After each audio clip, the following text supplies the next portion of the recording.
Well, it's my great pleasure to introduce our next speaker and give you a little background on what he's going to talk about. Our speaker is Bill Fowler. He served for some time as the director of the Massachusetts Historical Society, which I think might be the oldest historical society, Bill, and certainly one of the best based on the facility and the collections. Bill is now Distinguished Professor of History at Northeastern University. He's one of the most accomplished historians in New England. I've done a lot more than those hotshots at Harvard and Yale, and a lot more good work. He's the author of a dozen books, biographies of a number of the founding generation. He has a book on the French and Indian War, and my two favorites, a book on the Naval War from the Revolution. It's called Rebels Under Sail, I think. And then another book on the history of the Navy from 1783 to 1815, the years of the early Republic. And that's called Jack Tars and Commodores, I think. Right, Bill? Okay, so now Bill is going to talk about the military and naval history of the war, and it's a special treat, I think, because he's rounded up a lot of great images to illustrate what happened in this war. And what I want to do is just take a couple minutes to give a little of the big picture background. We'll step back to put what Bill is going to talk about in the larger context. Remember, this was a really diffuse war. There were, by my count, 9 different theaters of operation ringing the United States from Detroit in the Old Northwest and then all the way around to the St. Louis Theater of Operations in the Central West. And then you've got a 10th theater on the high seas. The war itself went through 2 broad phases. 1812, 1813, the United States is on the offensive. 1814, 1815, it's pretty much the Brits.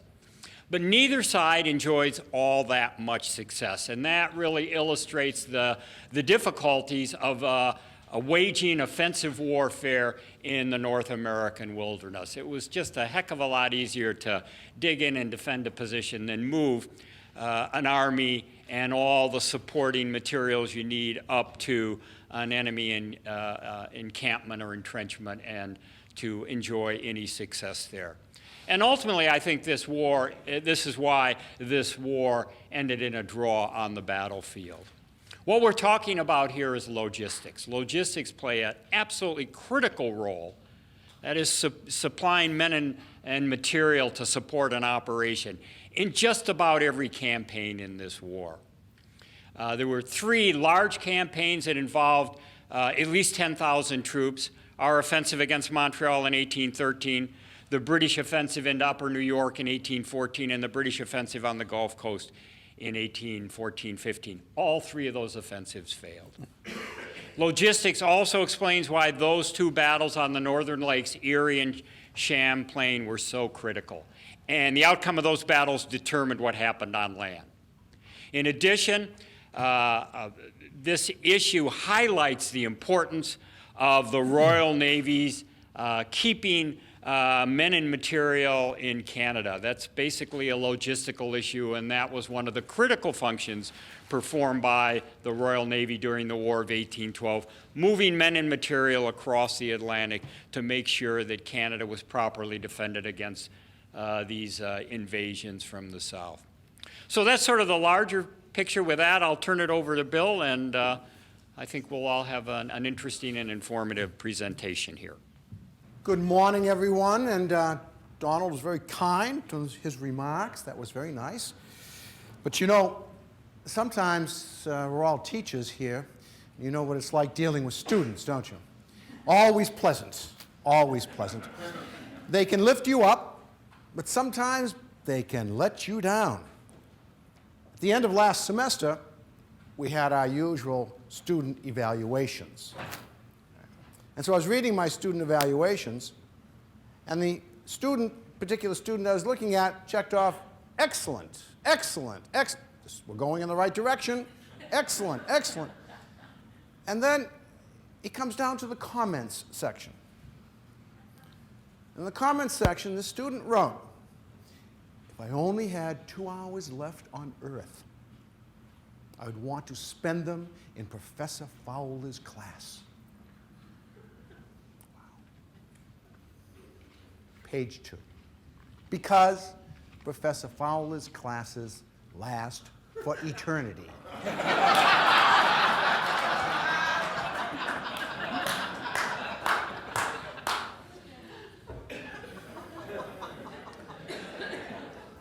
I don't plan to keep you for eternity, just for a relatively brief time, to talk with you about the War of 1812.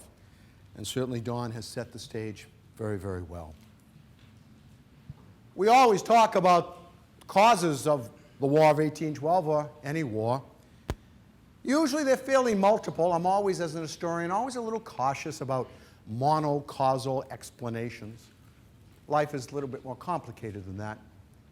But here I would suggest to you are the central issues that lead us towards war with Great Britain. The question of neutral rights. What are the rights of a neutral carrier in a world at war? Is it proper for enemy vessels, the French or the English, to stop American vessels in the high seas, to seize cargo, which they allege to be, quote, contraband? What rights do we have for free passage? A fundamental question that was with us today. The question of impressment. To be honest with you, I've always thought that impressment's gotten a bad press. Okay? No pun intended there. I describe it to my students as a sort of 18th century form of selective service. That comparison, by the way, is falling short these days. That's selective service is no longer with us, so that's a generational comparison. But the British believed that they had the right to impress subjects of the king wherever they found them. And the fact of the matter is that American merchant vessels in the period before the war breaks out, in this period of war between England and France, that British sailors deserted in droves. Estimates vary, but somewhere in the area of 25 to 30% of British sailors deserted, and many of them deserted and showed up in the American merchant marine as sailors. So many of the sailors that were actually impressed off of American ships were probably British subjects. But nonetheless, that is a violation of sovereignty. To stop a vessel in the high seas, board her, and take off some of her crew, alleging that they are deserters or subjects of the king. It was a matter of great national pride that angered us. The question of Western expansion. America is a young, vibrant, growing, ambitious republic. The Louisiana Purchase in 1803, etc. The Western expansion, the West below. We're not yet, we're some generations away from any notion of manifest destiny. That's going to come in a couple decades later. But nonetheless, we're looking at land adjacent to us, and we are looking at, in a sense, to confirm the title to the land we already have, particularly up there in what's called the Northwest, the Old Northwest. It is ours by treaty right, 1783, the Treaty of Paris, but it is an area that is in contention of sorts between us, Native Americans, and the Brits kind of sitting on the side doing a little bit of agitating out of Canada. And then there's always Canada. Canada. America has lusted for Canada for a long time.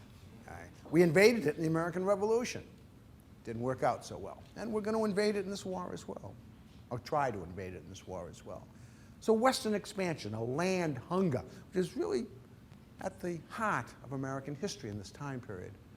And nationalism, how to define that, get your hands around that.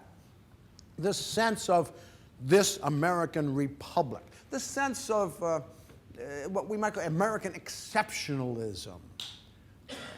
Somehow the belief that we are a special people. And nationalism is assaulted by the violation of neutral rights, by impressment, strikes to the heart. But I'd like to leave you in this with a question, which I really can't answer. All of these issues had existed pre-1812 for many years. We'd been having these difficulties, neutral rights, impressments, Comanche National, with the British for some time. Well, essentially, in some ways, since the end of the American Revolution, to one degree or another. Why 1812? Why does the war come in 1812? Wars usually begin with kind of a catalyst, something. Okay? Is it the assassination of the Archduke Ferdinand? Is it the attack on Pearl Harbor? Okay? Is it Lexington and Concord? Is it Fort Sumter? There's usually an event, something that brings this all together and erupts. That doesn't seem to be the case in the War of 1812. What is it then? And that's sort of a rhetorical question because I don't have an answer for you. But I think it's worthwhile thinking about. Okay? Is there some point at which a nation goes over the tipping point, as Mr. Gladwell would suggest to us? Is there a tipping point? And what's the tipping point here for the War of 1812?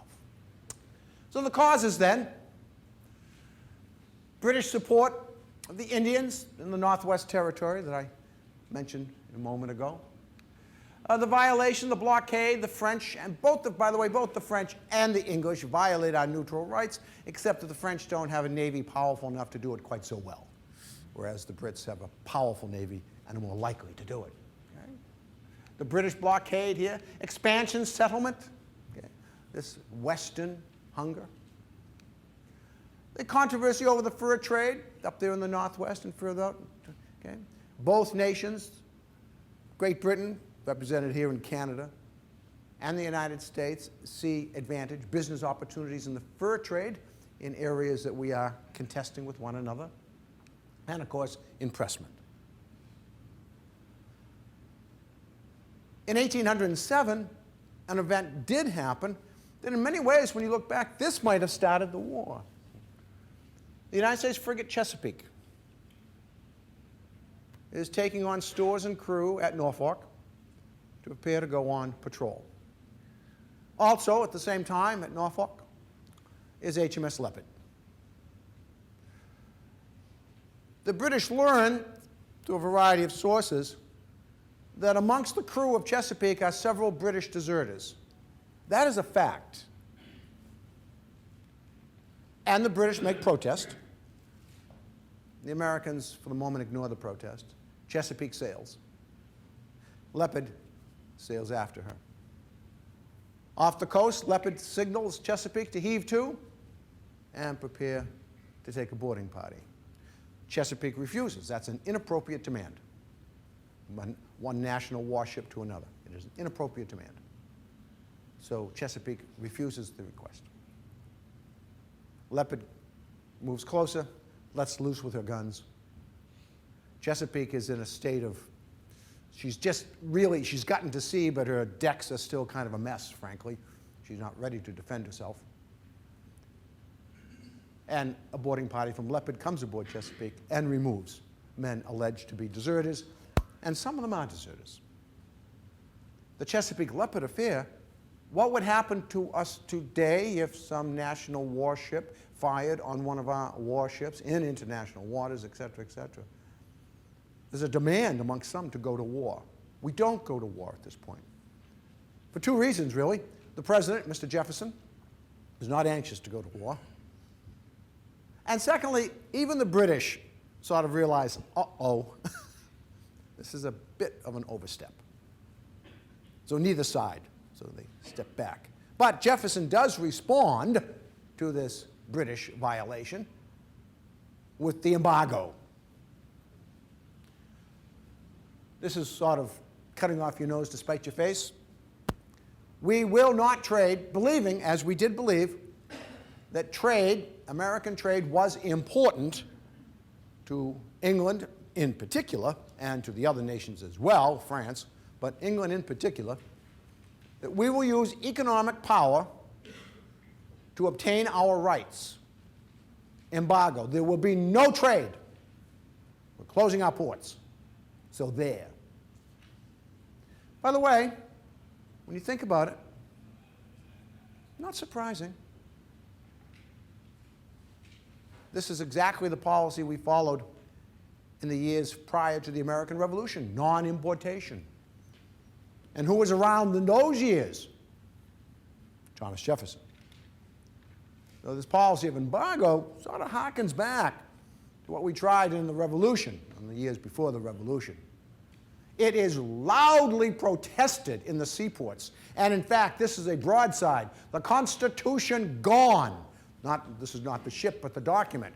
Where in the Constitution does the President have the authority to issue such a proclamation, such an order?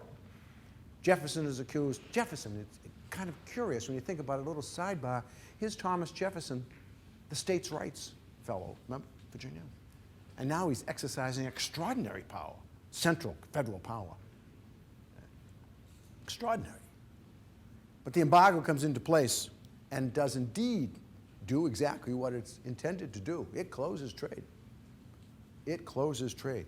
But it comes up with howls of protest from ports, particularly from the Federalist areas, such as Boston, Portsmouth, New Hampshire, Newport, Rhode Island, where the ports now are closed, shut tight. Other economic measures will come into play here as the embargo expires. It has a time limit as we continue to push on an economic front. But then there are those in Congress, tend to be young men, many of them representing frontier areas, who are fervid nationalists, men like Henry Clay, who are bridling at the offense against America. They come to be known as the war hawks. The war hawks.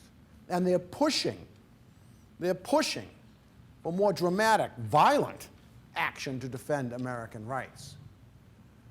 And then there are those who aren't so sure. This is Mr. Randolph of Virginia.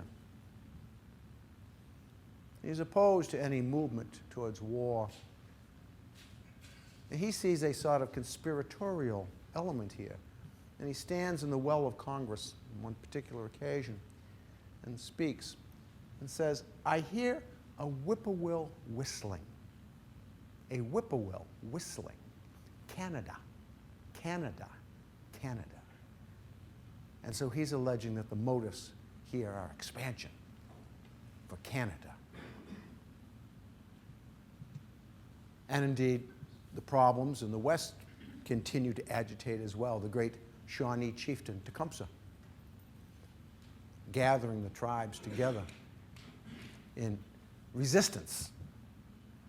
The governor of the Indiana Territory, William Henry Harrison, sent to quell the Indians. These are difficulties. The Native Americans are getting some encouragement from the British. It's always useful, isn't it, to encourage surrogates to do things that you might not want to do yourself, okay? Perhaps to quietly provide support, at least some notion of support, maybe some arms and munitions, so that they may harass the western frontiers. In 1811, Governor Harrison engages the natives at the Battle of Tippecanoe in Indiana. The Harrison's forces win the battle. And in the aftermath of the battle, as they rummage through the campgrounds, Indian camp, they find evidence of British support. Muskets, for example, with the king's broad arrow on the side. Other evidence of British support. Another rivulet, another creek leading into this river of war, pushing us forward, pushing us forward. The new president, Mr. Madison, Mr. Jefferson's successor, protege in some ways, is determined now to defend American rights. Madison will prove to be not a great war leader, not a great war leader, but he finds himself now drawn to war. And in June 1812, the United States declares war on Great Britain. One of the principal reasons we declare war, we assert, the issue of neutral rights. And the issue of neutral rights is centered in a group of what we might call executive orders, called the Orders in Council. When the king wishes to give an order, traditionally he gives it in council. That is, the king sitting with his council issues an order. And the Orders in Council were the orders that allowed the British Navy to invade our neutral rights. At the very moment that we're moving to declare war, the British Parliament is holding committee meetings, commission meetings, to discuss revoking the Orders in Council, which they will do. The irony here is that Jefferson's economic warfare really did have an impact. It really did have an impact. And the pressure on Parliament to moderate the stance was considerable. And in point of fact, they will revoke the Orders in Council. But that doesn't matter, really. The war is now underway. The war is underway. Here are the odds on the water. Royal Navy at this time, 1812, about 1,000 vessels. It's big. There's nothing that's even close. Huge, experienced, well-trained.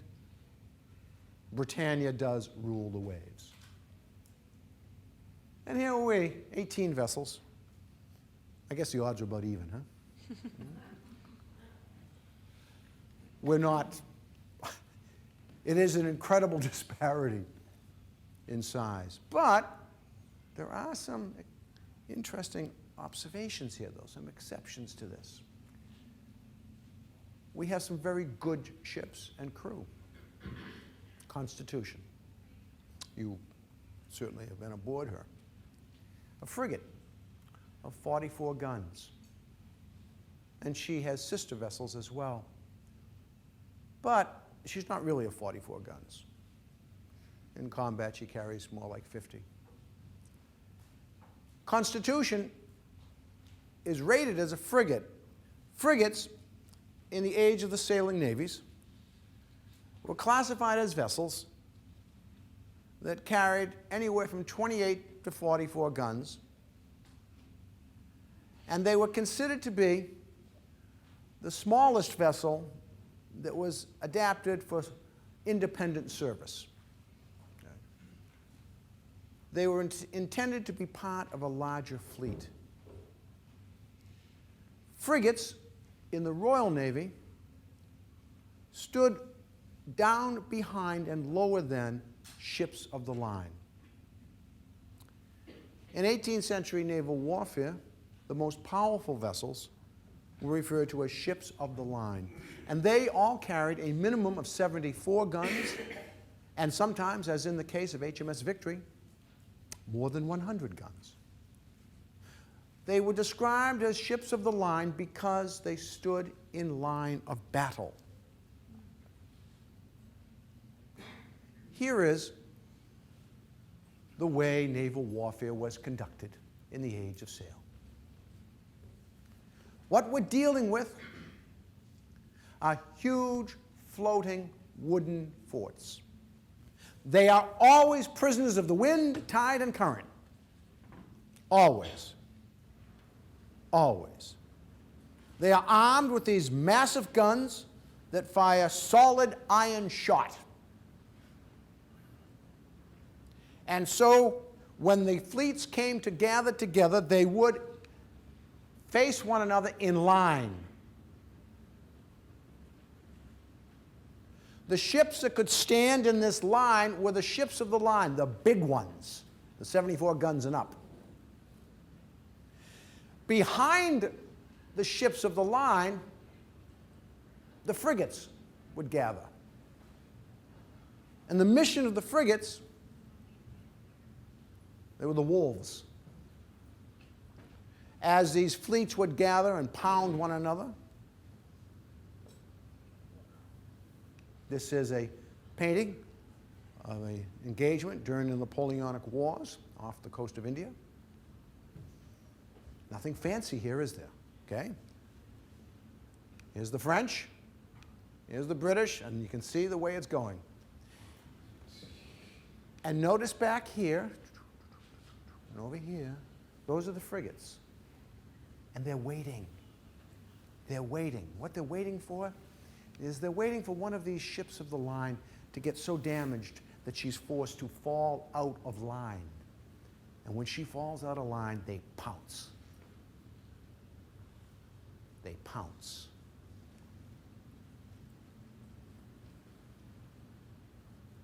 The wind. Imagine for a moment a naval engagement off this coast or anywhere in the 18th century, 19th century. First, you spot the enemy. Depending on visibility, 10, 15 miles maybe. And then you close. You close at maybe 3 knots. How long is that going to take? And so you have this tremendous tension in both fleets. Slowly, slowly, slowly, slowly, slowly as they approach. And as they approach, their commanders attempt to get the weather gauge. You really want to have, this is where you want to be. Okay, that's the breeze. Because if you have the breeze, if you're on the windward side here, you've got better command of your vessel for maneuverability. It used to be said by British naval historians that the French always preferred to be in the leeward side. Why? Why would the British think that the French always just wanted to be on the leeward side when the battle began? Well, what were the French going to do? Escape! Yes, escape. And if you're on the leeward side, choo, a lot easier to get out of there. Whereas the British, who prided themselves on their aggressiveness, didn't even think about retreat. Okay? All they thought about was, this is according to British naval historians, I sometimes wonder a bit, but nonetheless, all they thought about was closing with the enemy and destroying them. And just pounding them, as they're doing here. In the midst of battles like this, by the way, another thing to keep in mind is you can't see anything. Hundreds of guns firing black powder, smoke everywhere. You can't see anything.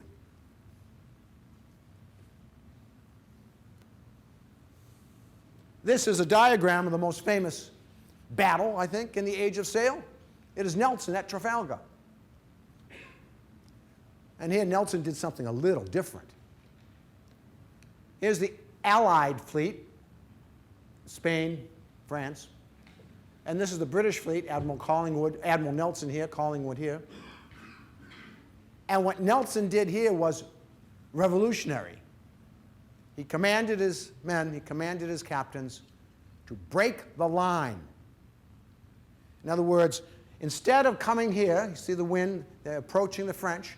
What they would have done in ordinary circumstances had to been a less brave, courageous admiral, a conventional admiral. He would simply have brought his fleet to within a range of the guns and then come alongside and moved alongside the French line of battle. Nelson says, no, break the line. And they did. They broke the line. Once they broke the line and scattered the fleet, these ships of the line were prey, just prey, because they had lost their capacity to support one another. So Nelson breaks the line, but other admirals aren't likely to do this. What kind of guns were they using? Most of these vessels were armed with long guns, 24-pounders. These are 24-pound long guns. This is the gun deck of HMS Victory. Long guns.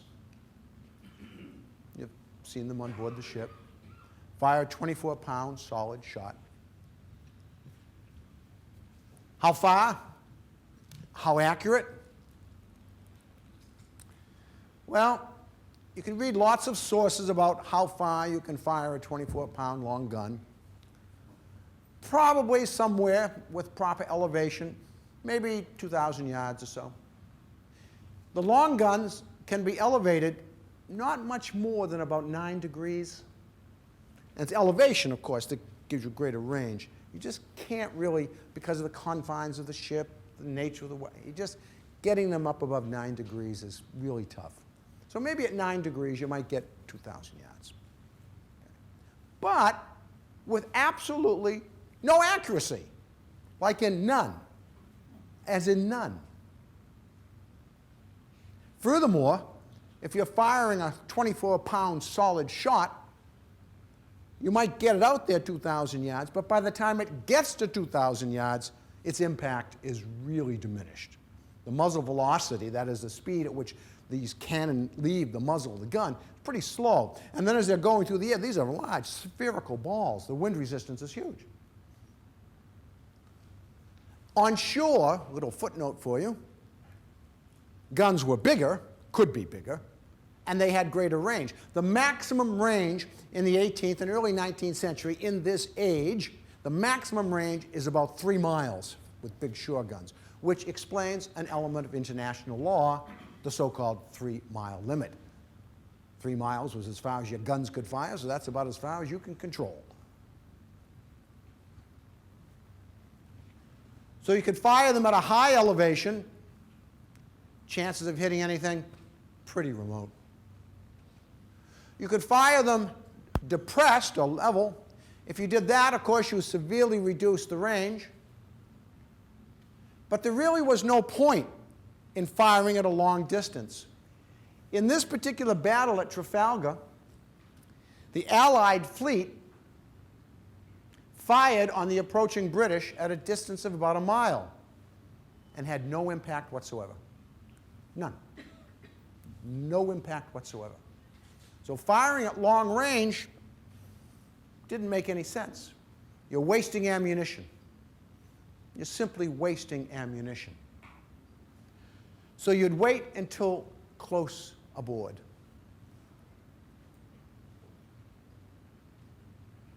Until you were close. And then the battle would begin.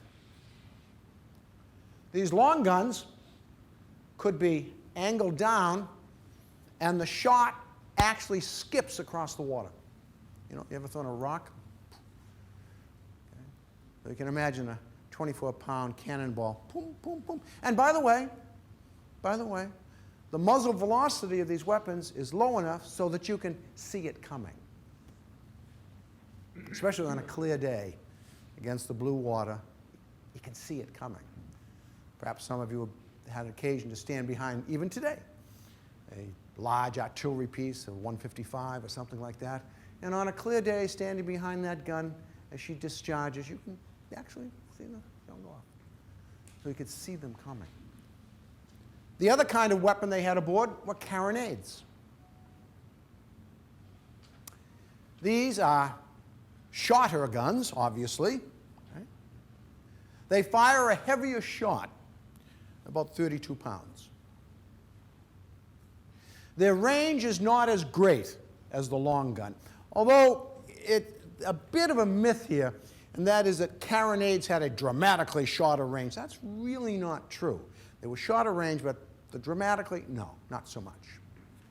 But one of the advantages they had is that the carronade gun is lighter. The gun itself is lighter.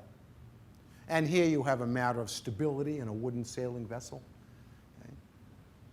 So you want your heavier guns down below, so your carronades further up doesn't impact stability quite so much. These carronades were the smashing weapons.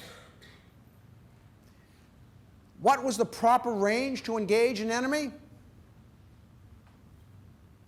Well, the battles that we're going to see and that you're familiar with, we're talking about certainly less than 100 yards. In some cases, toe-to-toe. But the notion of some kind of long distance, no, that just wasn't the case. Wasn't the case. Now, also keep in mind the rate of fire, the training of a crew. It was said that Nelson's crew could fire these long guns every 2 to 3 minutes. That's fast. You've got several thousand pounds there that you have to manage. You have to after you've fired her, you have to swab it out. You don't want any sparks left in there. You have to ram home the charge, the projectile, the wadding, run the gun out. About 8 to 10 men per gun, a crew of 8 to 10 men necessary to handle these guns. That's why a ship like Constitution has such a large crew. It doesn't take 450 men to sail that vessel, but it does take 450 men to sail her, man her in combat, because they had such need of just human labor. People sometimes ask, well, why didn't they make bigger guns? Well, think about the practicality of that. If you're in a gun crew here, 24-pound solid shot, you want to go over and pick one up? Or a carronade, 32 pounds? And so there was always a balance. They could build bigger guns, yes. But bigger guns on a ship, more weight, more issues of stability, strength of the vessel, and then your gun crew. There's just a limit to what the gun crew can manage. And so 24 pounds, 32 pounds, about right. Later, bigger guns, certainly, but they become something of a problem. And so carronades and long guns. But the point here about naval engagements in this age of sail is it's close quarters. That's how these battles are won or lost, in close quarters. Accuracy, no. Aiming, no, not really. It is speed.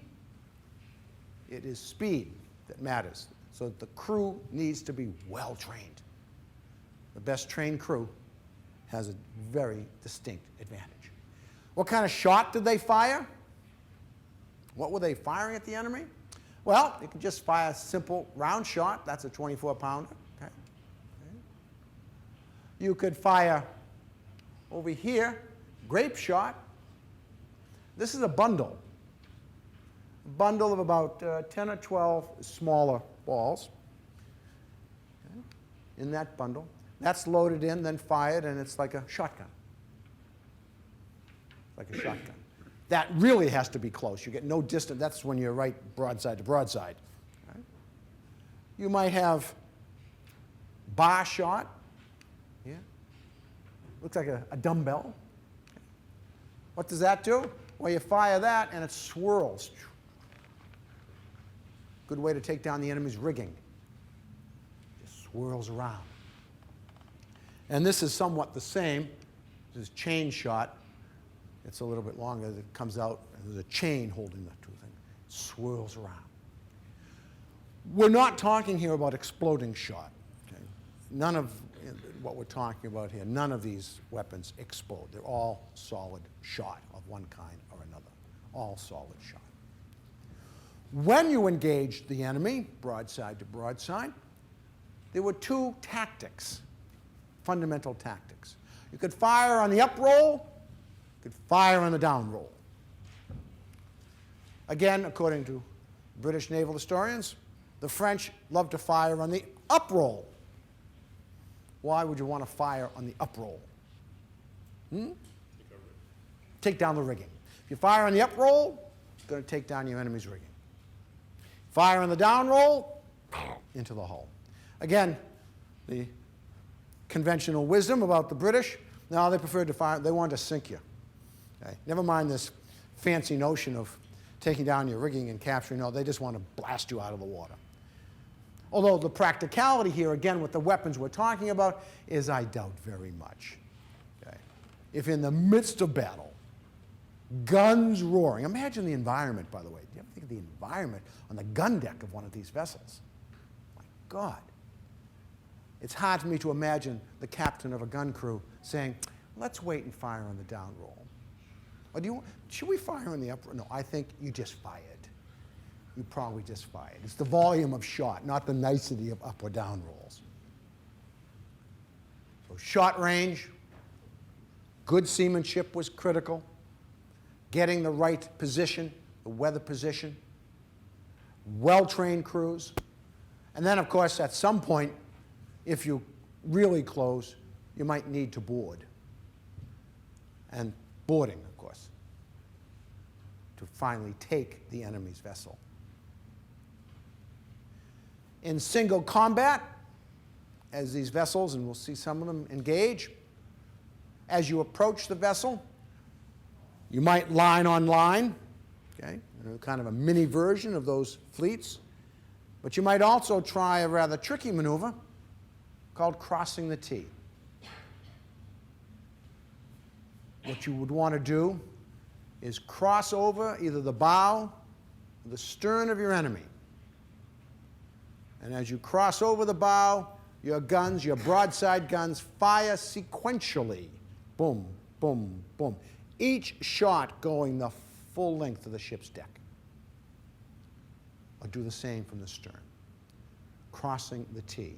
If your enemy managed to cross the T on you, you were in trouble. Because then there might be 20, 30 guns, just one after the other, sending solid shot, or bar shot, or chain shot, or grape shot, right down the whole length of your deck. The entire length of your deck.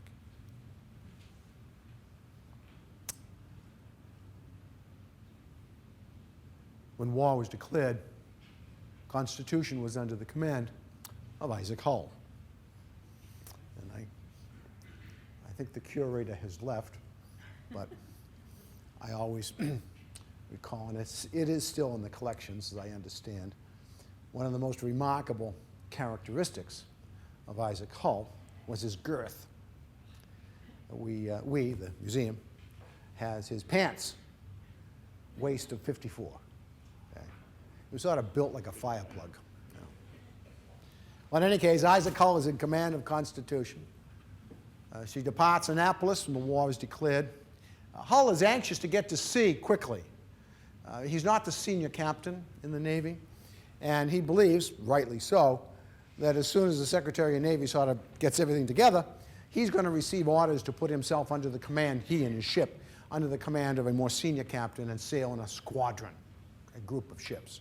So he's anxious to get away before those orders arrive, which he does. Comes to Boston, stays here only long enough to refit, take on stores, and then sails off the coast, captures a couple of merchant ships, okay, going up towards Nova Scotia, and then learns probably from the merchantmen that he had captured that HMS Guerriere is off the coast as well, somewhere off the coast of Nova Scotia. She's under the command of Captain James Dacres. Many of these captains, Americans and British, knew one another from the years before the war. They had met in various ports. Certainly they had become acquainted. And it's also true that the American Navy modeled itself on the Royal Navy. They were our model. Okay? And so now Hull is looking for Dacres. And he finds Dacres, HMS Guerriere. And in a rollicking battle, as they say, again, these two vessels, you can imagine, looking in the distance, 12, 15 miles, you see a vessel. Now you begin to approach. Who is she? Who is she? Who is she? And when they get within vision of one another, they raise false flags. They always do, okay? Every captain kept a whole assortment of flags down below. Okay? But you can tell by her rig, by her armament, by her profile, yeah, we know who that is. As they come close together, and here they engage in battle. The first broadside, Hull, by the way, waits. His men are standing by the guns, waits, waits, waits, waits. You know, it's not quite like don't fire till you see the whites of their eyes, but it's close. Wait, wait. Guerriere gets off a few shots, but at a distance, not important. When they're close enough, Hull gives the order, the broadside. The first broadside takes down Guerriere's mizzenmast. She's a three-masted vessel. Takes down her mizzenmast. Huzzah! She's a brig. Two masts. A few more broadsides. The mainmast comes down. Huzzah! She's a sloop. Huzzah, she's a barge.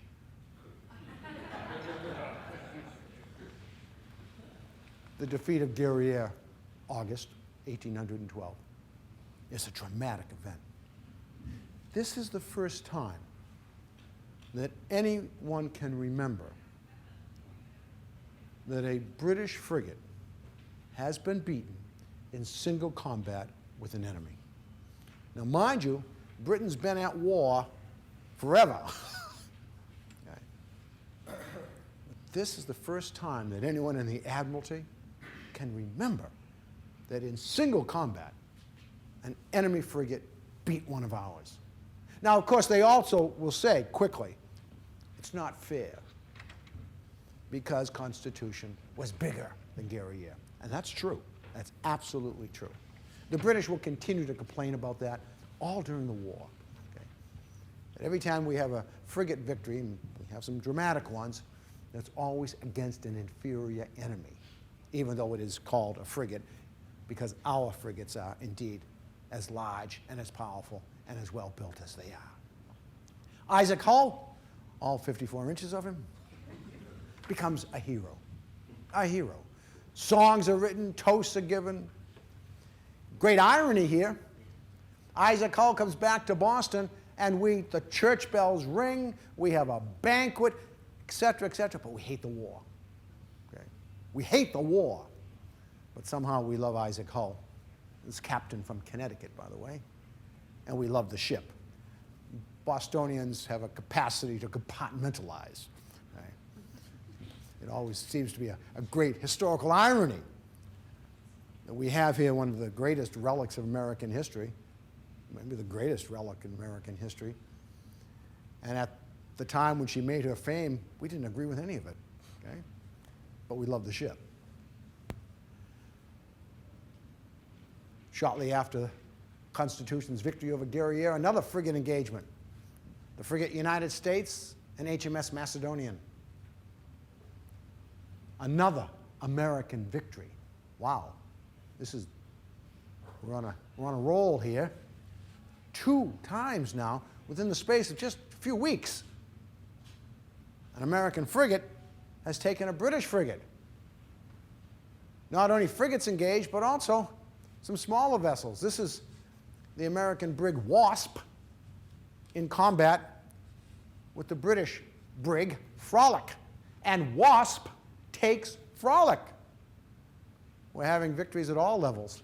The victory of Wasp over Frolic promotes this cartoon.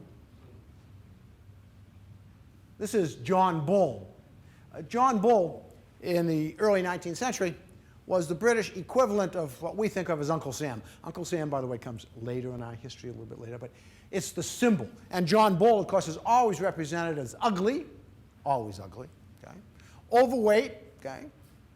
And here you see John Bull being tormented by wasps. And down here we see an image of the battle. The impression on the British public in the fall of 1812 of what was happening was truly remarkable. You can read certain excerpts from the London Times. They were really taken aback by this.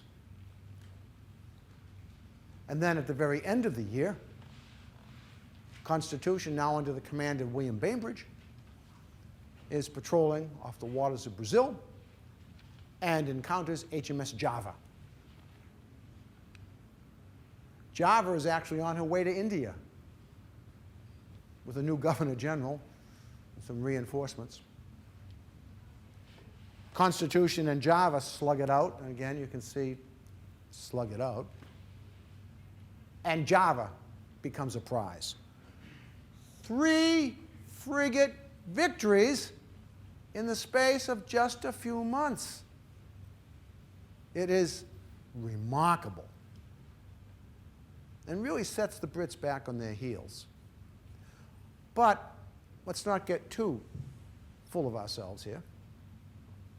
That while these are spectacular victories, no question about that, you do have to ask yourself, in a broader picture, what was the strategic value of these?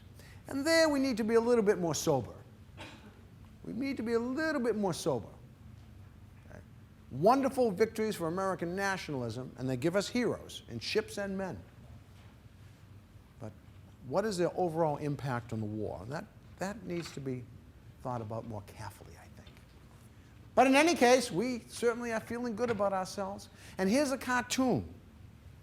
Again, cartoons were wonderful in the 18th and early 19th century.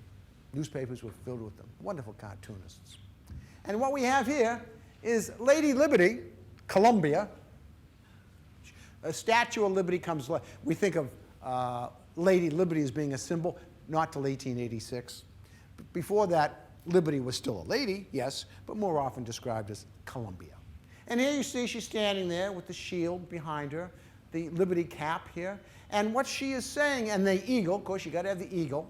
Always have to have the eagle. This is Napoleon. And we have some problems with him, too, at the time.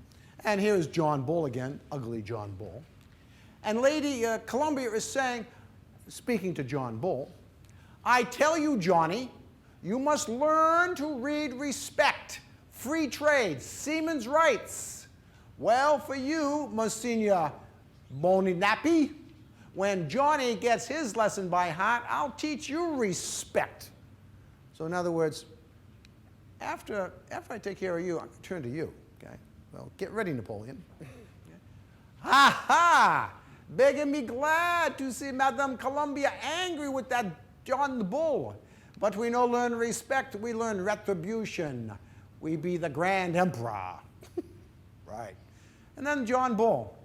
I don't like that lady. I'll read this pretty thing before I go. And I can't quite figure out what it is that he's reading there. I think it's power constitutes right. Oh, you're right. Thank you. Good eyes. Okay. Power constitutes. Yeah. Power constitutes right. Okay. So again, here we are. Not only have we beat these 3 British frigates, but now we're getting ready to take on Napoleon after we've taken care of John Bull. So it is a great moment in this American spirit. And then there's land, where the war doesn't begin quite so well. Not quite so well. The British move fairly quickly. They take Michilimackinac. I just love to say that word. You know, say Michilimackinac. It's in the very northern part of where Lake Huron and Michigan are joined together. The British then move on Detroit. There at Detroit, William Hull is the American commander. Isaac Brock is the British-Canadian commander. He's British. And after a relatively brief siege with virtually no resistance on the part of the Americans, William Hull surrenders Detroit. And that's what you see here, the surrender of Detroit. It is seen as a disgrace on the part of American forces. Isaac Brock becomes a hero. And in Canadian history, he remains a hero today. Brock is the British general there in command. Moving east towards the Niagara Peninsula, the Americans attempt to move across the peninsula, across the Niagara River, into Canada. And there at the Battle of Queenston Heights, the Americans are turned back. Isaac Brock falls victim at the battle with the usual dying words of something to the effect, go on, go on. Brock again cements his status in Canadian history, and the Americans are turned back at the Niagara frontier. And so, what does the strategy and the geography tell us then at this moment in late 1812 now? Where are we? The war at sea, thus far, going pretty well. Here in the north, this frontier, the war is fast turning into a bit of a stalemate. But what is critical here absolutely critical are the lakes. Don mentioned, and couldn't say it often enough, about the question of logistics. These are battles in the wilderness. In order to move any substantial number of men, and certainly the supplies that are necessary for them, you cannot do it overland. Roads are non-existent, wilderness, the topography, you cannot do that overland. You need to have control of the waterways, the rivers, and most especially the lakes. The Great Lakes here, and up here, Lake Champlain. Only by control of the waterways can you manage the logistics necessary to support any kind of major campaigns in this part of the world. And that is critical, absolutely critical. Here's the northern theater of the war.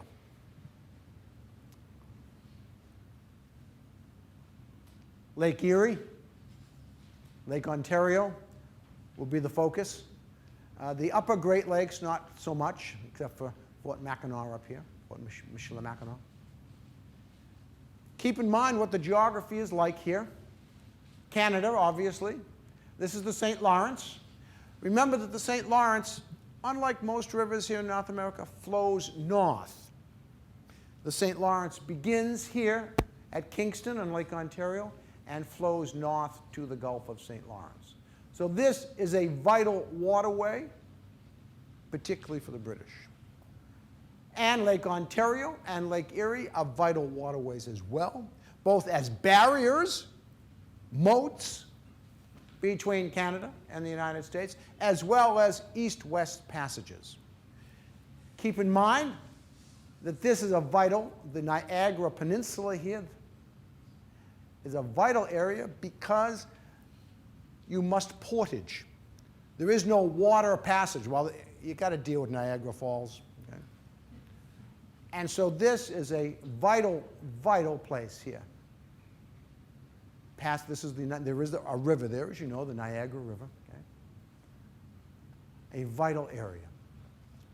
So these three areas then, this area around Detroit, the western end of Lake Erie, the Niagara Escarpment here between Lake Erie and Ontario, and over here, the Lake Champlain. Lake Champlain goes north, and from the northern end of Lake Champlain, the Richelieu River flows down to the St. Lawrence. So there's a water passage there. And if you're coming south, you come down, Lake Champlain is like a long salamander with a long tail. And the tail comes all the way down, almost to Lake George. Short passage, portage between the southern tip of Champlain and Lake George, and then on to Lake George, and then between the end of Lake George and the Hudson River, another short passage, portage, but it is an almost entirely water route. So these are the critical routes. Whether you're going north to invade Canada or whether you're coming south, these are the vital routes, and they are water routes. The United States Navy, the Secretary of the Navy, sends Commodore Isaac Chauncey to take command on Lake Ontario. And Chauncey establishes an American base, Sackett's Harbor, and begins to build a fleet to command the lake. Again, back to logistics. We're building fleets in the wilderness. Now, there's plenty of timber around, that's true. But the iron that's necessary, particularly guns, has to be brought from the coast or somewhere else. So it's not an easy task. You also have to bring men. You have to bring carpenters and shipwrights and riggers and sailmakers. You have to get them there as well. The British face the same challenge on the lake as well, getting their resources there. Chauncey takes command. On the other side is the British commander, Commodore Yeo, and he establishes his base at Kingston, which is right there at where the St. Lawrence River begins. And so you have these two officers then, these two commanders, on either side of the lake, not far apart, building their fleets to command Lake Ontario. There really can be no significant movement of troops until we command the lakes. Until we command the lakes. And so they move then to build ships. They venture out. Chauncey sails out with his fleet and troops aboard under the command of Zebulon Pike, U.S. Army General Zebulon Pike, to come across the lake on the other side of Ontario. They land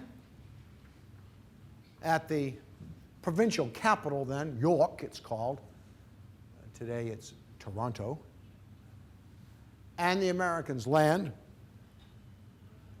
In the ensuing battle, the town of York is burned. General Pike, the commander, American commander, dies. And Chauncey returns back to the other side of the lake. Of course, it doesn't take long before Commodore Yo comes out and moves over to attack Sackett's Harbor. This assault here. Yo, though, withdraws as well. And we come in now to a period on Lake Ontario of what Alfred Thayer Mahan, the great naval theorist, would have called fleets in being. You see, you don't always have to have battles to win wars. I'll build a fleet, you build a fleet, and we'll just have fleets looking at each other. Neither of us willing to gamble to send our fleet out against you for fear that we might lose. And I don't want to do that either. It's kind of like the early days of World War I with the British fleet and the German High Fleet. They sort of looked at each other. And that's what sort of happens on Lake Ontario.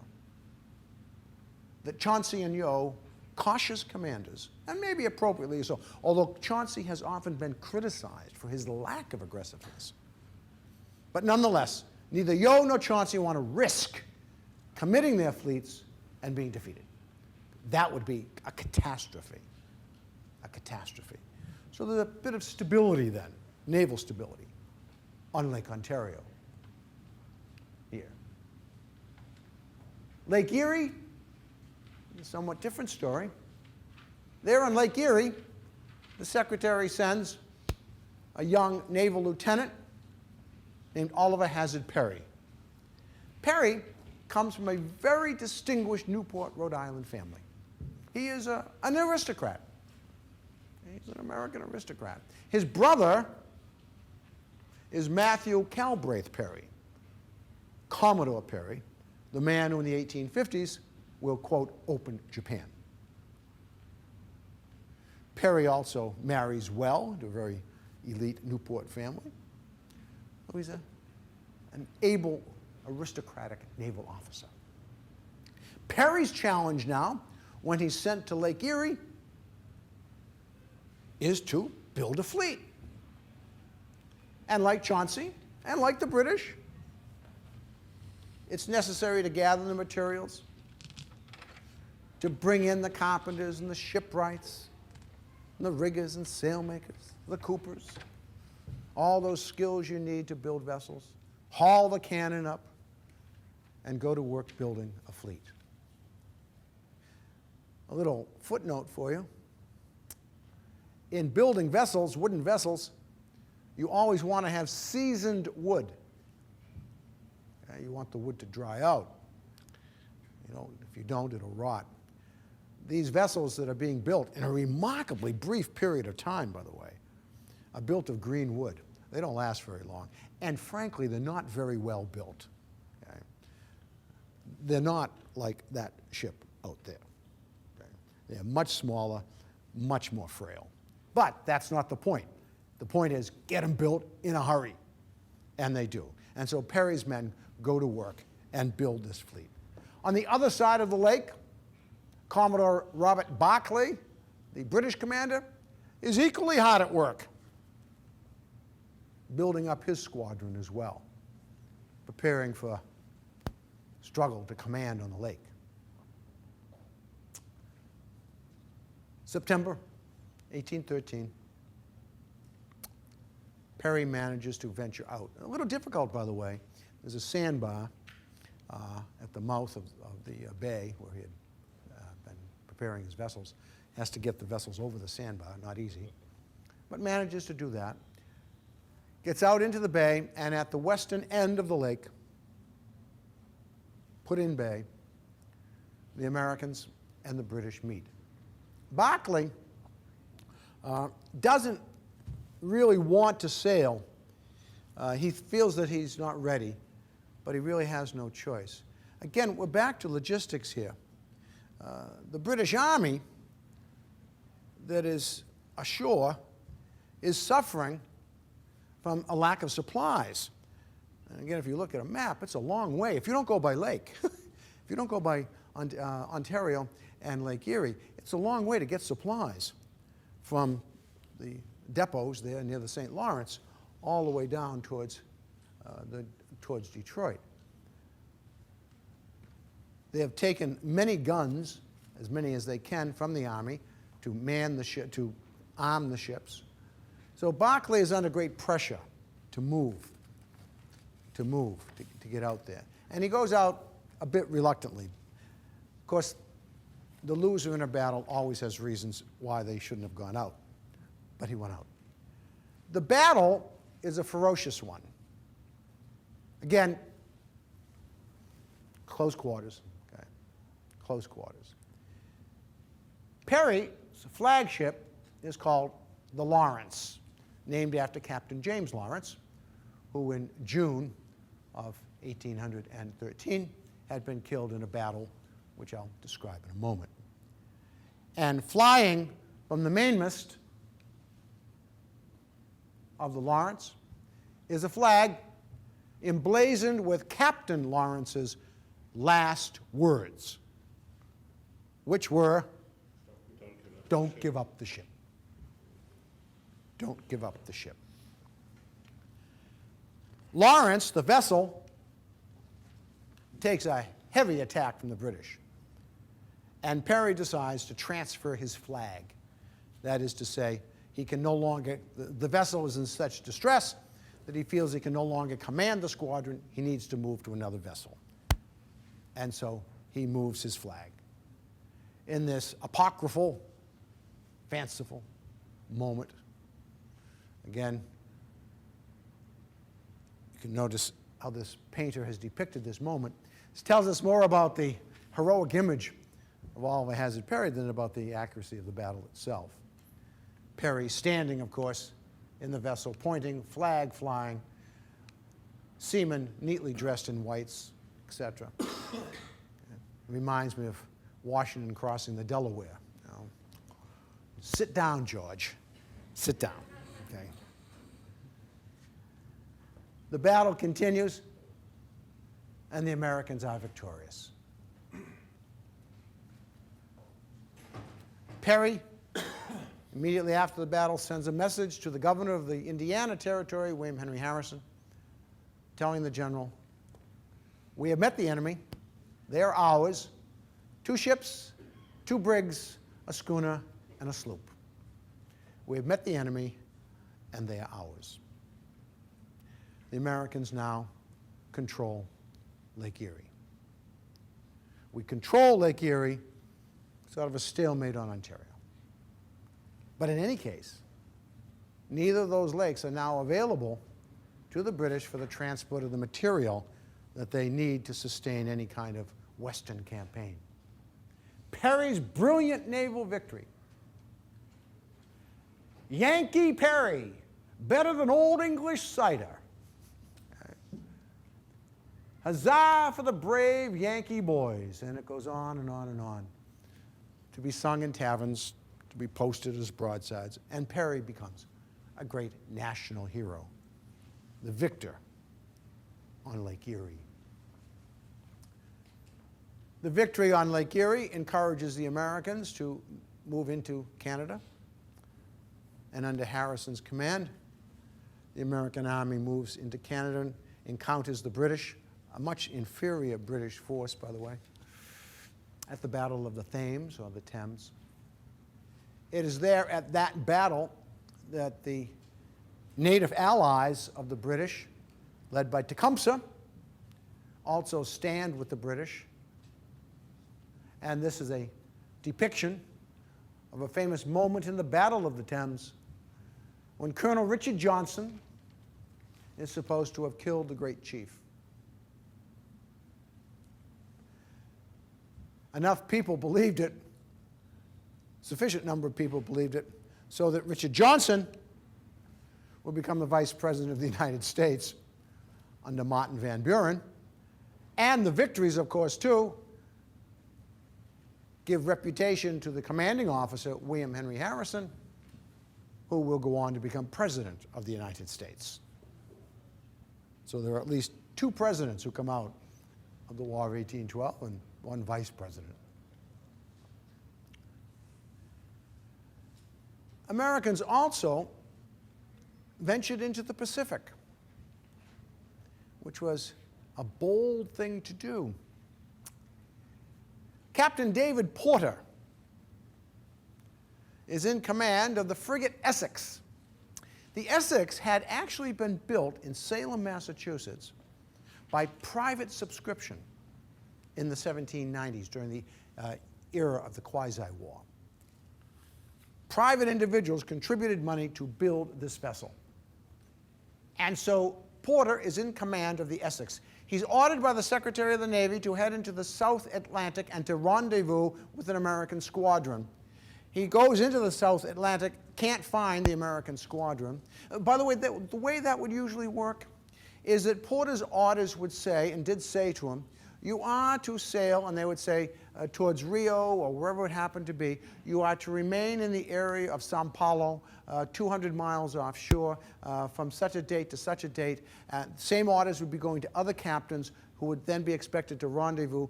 But, I mean, anything could happen to prevent the rendezvous. They could be sunk, they could be in battle, any number of things. So Porter obeys his laws, his orders. It's sometimes indicated that Porter was a madman. Well, he was a madman of sorts, that's true. But he did not disregard his orders. He did not. The orders written to officers in the age of sail were very broad. And so Porter goes south, doesn't find the other squadron, and so then he decides that his orders are flexible enough, I can sail round the Horn into the Pacific, and he does. And he ravages through the British whaling fleet. The Brits don't believe that anyone can get into the Pacific. And so there are no British warships in the Pacific. Lots of British whalers. This is the story, by the way, that Patrick O'Brian adopts in one of his novels. The Far Side, is it called? Yep.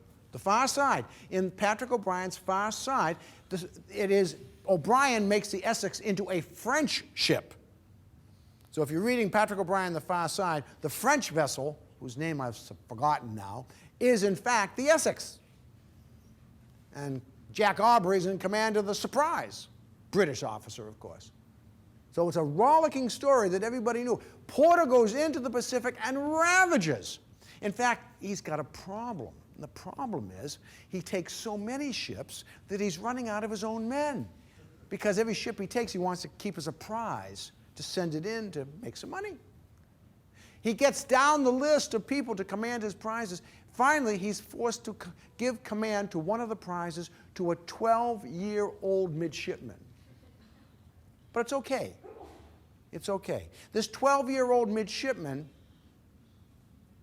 is sort of David Porter's kind of quasi-brother. His name is David Glasgow Farragut. Farragut had actually been brought up by the Porter family. And so young Davy gets command at age 12. He'll go on to other commands later. In the midst of all of this, though, Essex has a problem. It's the problem that any high seas raider faces. And that is simply this. You can get out, but you can't come back. And once you get out there, your vessel's going to get tired. The bottom needs to be scraped. One of the issues of sailing vessels, by the way, that sometimes is not, they would accumulate material, and they're held barnacles, to use the term, to such a degree, tons and tons and tons of them, to the point where the sailing qualities of the vessel were so hindered that they had to do something. They were just dragging through the water, just dragging through the water.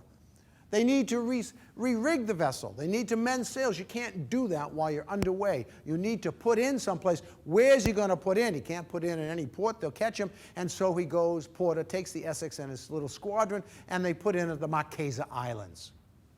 And they stay in the Marquesa Islands for about 3 months. Oh, boy.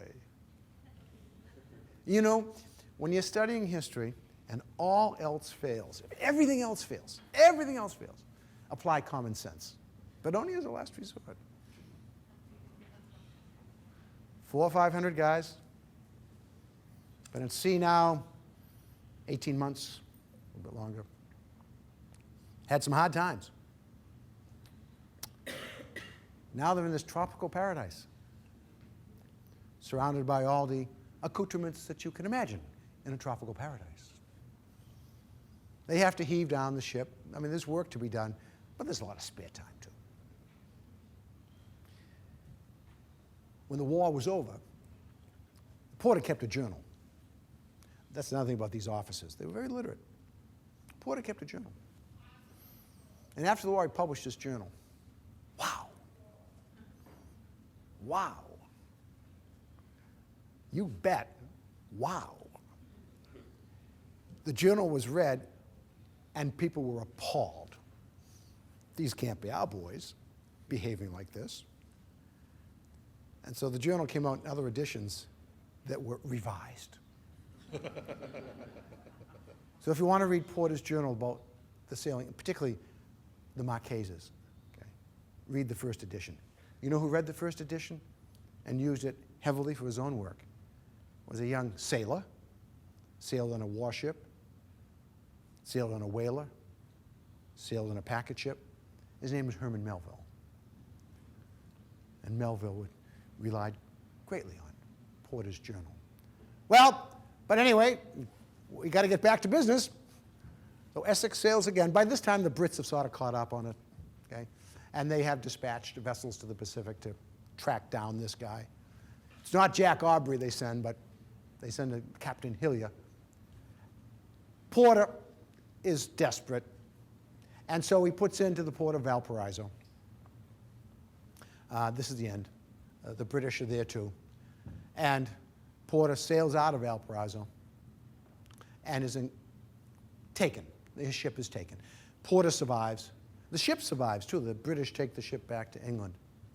Porter claims that one of the reasons that he lost the battle was because Essex was armed almost entirely with carronades, and that Captain Hillier and his squadron were able to stand off at a distance and pummel Essex. Not entirely true, but some truth there. But Porter's into the Pacific is a phenomenal achievement. That's a phenomenal achievement. And he does severe damage to the British. Porter himself, by the way, after the war, gets really messed up with the Navy administration, storms out of the U.S. Navy, and becomes an officer in the Mexican Navy. Okay? Serves in the Mexican Navy, then comes back in the American Navy, and ends up his career as the United States Minister to Turkey. Okay? So if you're looking for an interesting officer of this time period, David Porter is a fascinating guy. A little strange, but fascinating. During the war, as I mentioned, there was, as you know, certainly, there was great dissent, particularly here in New England. We didn't like it very much, and we did everything we could to make money during the war through smuggling. And one of the more interesting kind of naval smuggling events is depicted by this painting. One of the principal ways for New Englanders to smuggle was via Canada, New Brunswick, Halifax, and Nova Scotia, okay? Back and forth, back and forth. the British had great need of foodstuffs, grains. And so we were quite willing to sell them all the grain we could so that they could feed their armies in the Peninsula Campaign and elsewhere. On one particular occasion, some Portland, Maine merchants were bringing back some of their vessels that had been carrying foodstuffs up to New Brunswick, probably up to St. John. And they needed to have some kind of cover. And so they enlisted the aid of HMS Boxer. And here was what they planned, that the Boxer would be seen to be chasing these American vessels down the coast, and that these American vessels then would scurry into Portland just ahead of Boxer, just out of sight. That would be their cover. It was in the interest of the British to do this, certainly in the interest of the Americans. But it went amiss. And so the Boxer was coming down off the mouth of the Kennebec River, not far from Seguin Island. You know that area. Firing off her guns as if she's chasing these Americans. But her guns, the report of the guns, actually gets all the way to Portland, and an American vessel in Portland, the Enterprise, responding to that, comes out, sails north, and the Enterprise and Boxer engage off Seguin, off the mouth of the Kennebec. Enterprise wins the battle. Both captains die. Their bodies are brought back to Portland. A grand military naval funeral is held, and the two officers are buried side by side, still there, in Portland, Maine. An American victory, but at the same time a reflection of the somewhat unpatriotic behavior of New Englanders.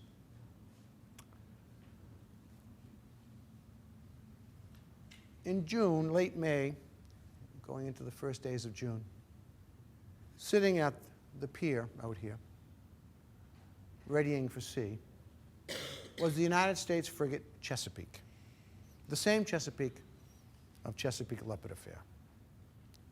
Her captain was James Lawrence. At the same time, offshore, and not very far, within sight of Boston Light, were two British warships patrolling, HMS Tenedos and HMS Shannon.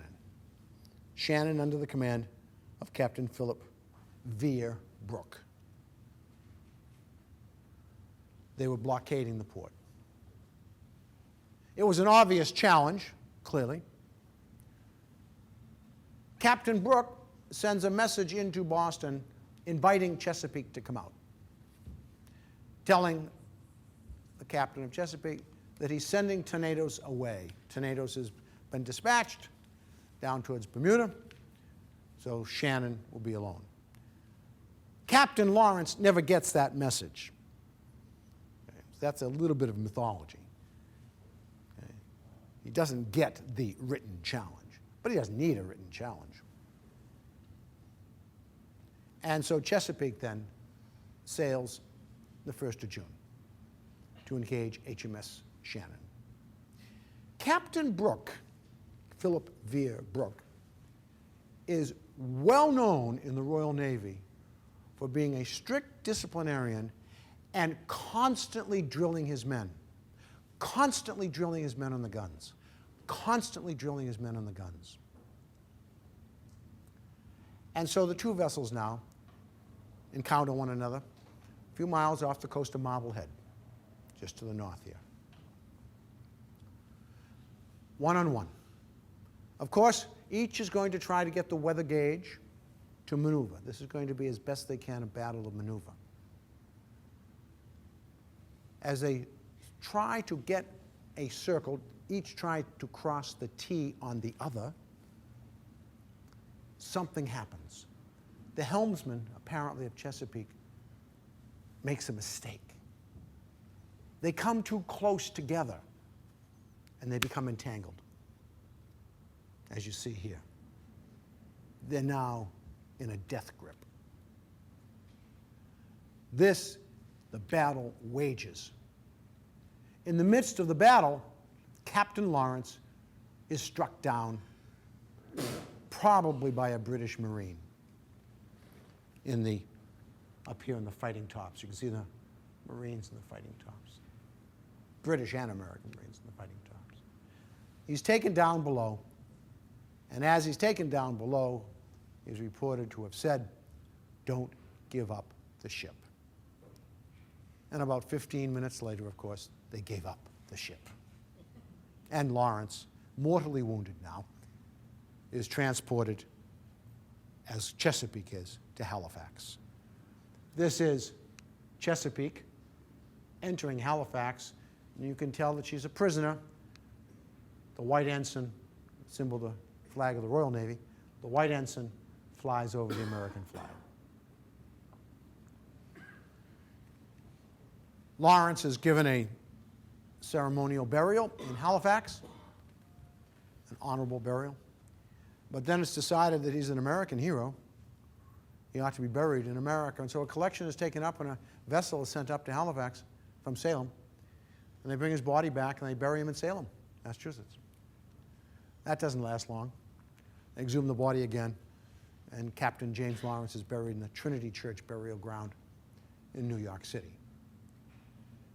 Lawrence, again, another naval hero.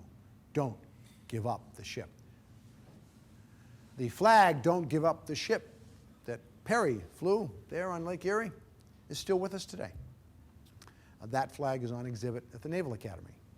Again, symbolizing both Perry and Lawrence and these other commanders. Back to geography. So where are we now? As Don mentioned, the war is in a couple phases, and we're sort of getting out of the American phase. In the spring of 1814, Napoleon goes off to Elba, not permanently, but that changes the situation in Europe, changes the capacity of the British now to deploy resources. Okay. At the same time, there's a bit of war weariness that the British have, we have as well. You can imagine, when you think about how long Great Britain has been at war. I mean, how long have they been at war? So there is a certain sense of just war weariness, a sense of wanting to get this over. And I suppose there are two ways to get it over, either through peace or through maximizing power. There will be a three-pronged strategy now that the British will bring on to bear to bring this war to an end. An invasion from the north, not in the Great Lakes, but down Lake Champlain, striking southward. Just as General John Burgoyne did in the American Revolution, strike south, cut off New England, take Albany, command the Hudson, threaten New York City. Right? And they now have the men to do it because they can deploy men from Europe. The second one will be to strike at the midsection. They've been causing trouble in Chesapeake Bay for some time, but now a major attack at the American capital. And then the third prong, the Mississippi, New Orleans. If you can take New Orleans, you can do tremendous damage. By closing the Mississippi, you've damaged the entire that New West area. So it's three places then to strike. August 1814, General Ross marches inland and sacks Washington, D.C. Well, I shouldn't say sack, that's an exaggeration. This is, after all, an age of civility, and they keep their destruction to public buildings in retaliation for what we had done, alleged to have done at York. And here you see the burning of the American capital, and what you see in the foreground are British soldiers taking whatever spoils they can manage to take, and the remnants. The story is told, of course, of Dolly Madison going out the back door with the silver and the great portrait, the Stuart portrait of Washington, just as the British are coming up the block. It's probably highly unlikely that she had time to carefully cut the, she would have had to have a step ladder or something, to get up there and cut the painting. Someone else probably did that. But it is true that Dolly, her husband, by the way, was with the army, actually, trying to defend the Capitol. But she flees the Capitol. This is a cartoon, again, a British cartoon. It shows the Americans. This is called The Fall of Washington, or Maddie, meaning Madison, Maddie in full flight. And here you see them running off with whatever they can carry. The British standing behind here laughing, a couple of British sailors, and the city itself in flames in the background. Here's a British ship, the flag, and all kinds of things being said about how cowardly the Americans are, et cetera, et cetera. One of the things that happens that still impacts us today is one of the buildings that they burned was the President's House, and that's what it was called. It was called the President's House. When we rebuilt it after the war, we painted it white, and henceforth it's always been known as the White House. The British withdraw from Washington and then move on to Baltimore. And here you see the assault on Fort McHenry. And these are the bombs bursting in air.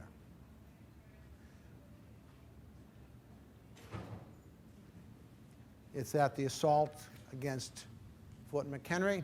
It's a rainy night. A young Baltimore lawyer named Francis Scott Key is on board a British vessel sent there to negotiate some kind of prisoner exchange. And it's while he watches this, and it must have been very dramatic, as these bombs bursting in air through the night.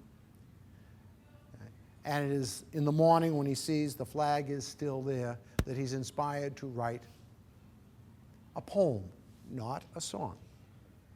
He writes a poem about the Star-Spangled Banner, which is then set to a very common, well-known British tune, Anacreon, which had been written, by the way. The Anacreon Club is a club of gentlemen in London, of songwriters and people, musicians. And they had actually written this song about their club. And the song fits the poem.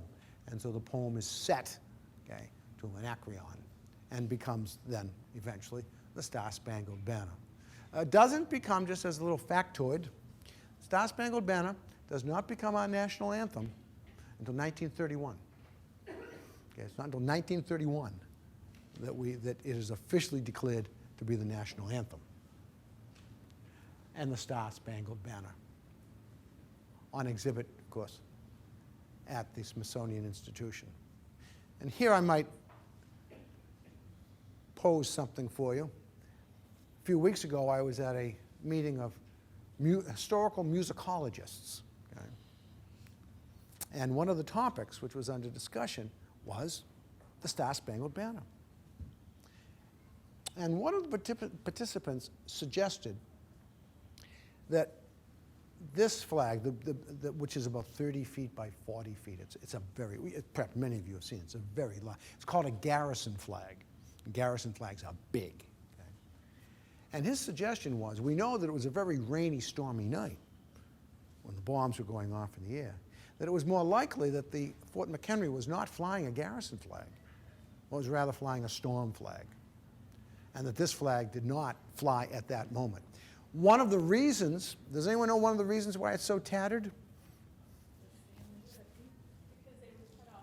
Yeah, exactly. If the flag fell into the ownership of a local family, and the local family would cut out little pieces and give them off as souvenirs. I do believe it was supposed to, well, the classic one is, look what's missing, one of the stars. That was kind of clipped out again, given off. But in any case, it becomes, again, this great moment in our own history, even if it's semi-mythological, but it certainly becomes part of this nation building. And here is Francis Scott Key, the man who wrote that poem. So we can't blame him for the unsingable music, can we? And then the third point of invasion from the north, the Lake Champlain corridor. Oh, this is such an old, old route. It goes back to Champlain. It goes back to the early 17th century. This is the north-south invasion. In fact, today, if any of you have the opportunity to drive up through here, you'll notice that as you get into the area of they call this whole the Valley of the Forts. And it really is. It's a wonderful historical vacation, by the way, to visit this whole series of forts. Fort Edward on the Hudson, Fort William Henry in Lake George, Fort Ticonderoga, Crown Point, Illinois, all the way up to Champlain, all the way up eventually, of course, to Quebec and Montreal. This whole series of forts, up and down, armies, Native Americans, Europeans, Americans, back and forth for centuries. And so now we're going to try it again. The British plan is to come down.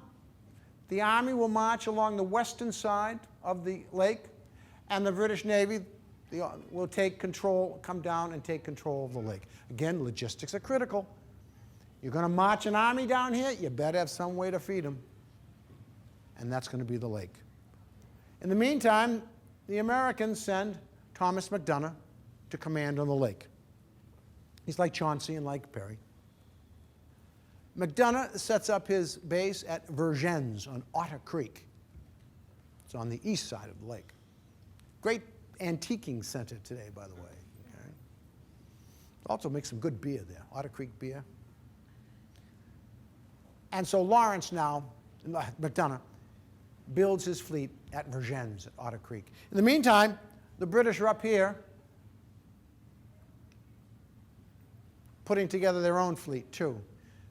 The Richelieu River has some rapids, so you can't get large vessels all the way down the river, and so they dismantle some boats on the St. Lawrence, number the pieces, and then bring the pieces over and reassemble them. So two fleets now are going to vie for control of Lake Champlain. MacDonough brings his fleet out to the west side of the lake. Up here, near what is today, was then actually, to the city of Plattsburgh. He's going to wait for the British to come to him. In this season, late summer, early fall, the prevailing winds in this part of the world tend to come out of the northwest.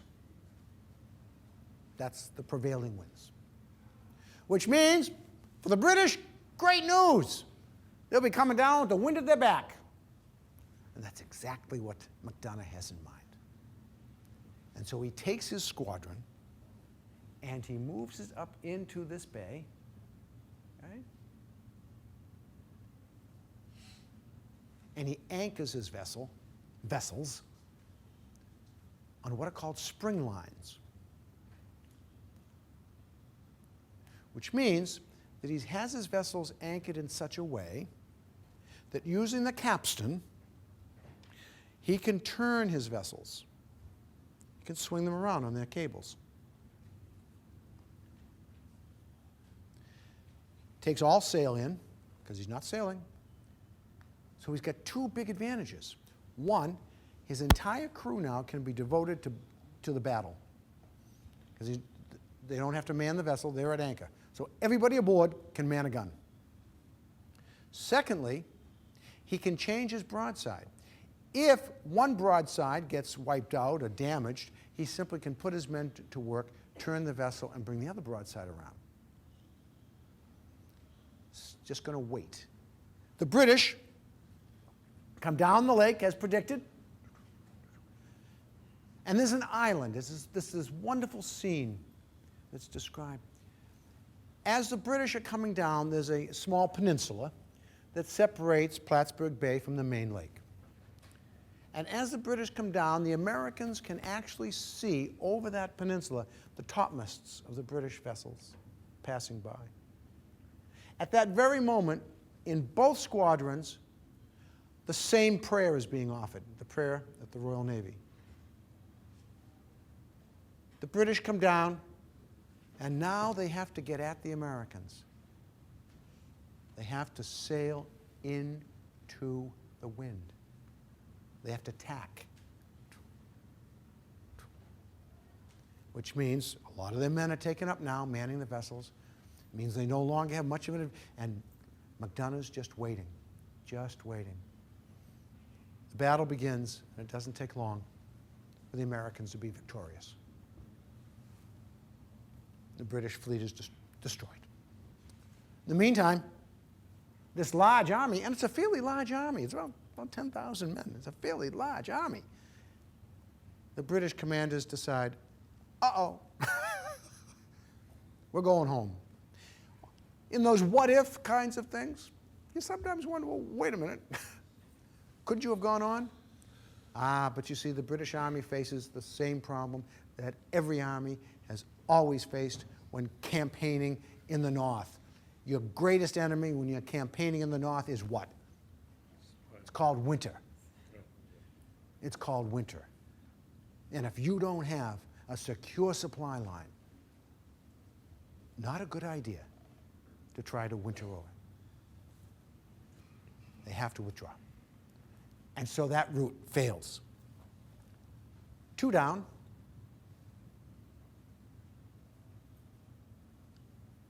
And then the third. Major General Andrew Jackson. He's made a name for himself. He defeated the Indians at the Battle of Horseshoe Bend.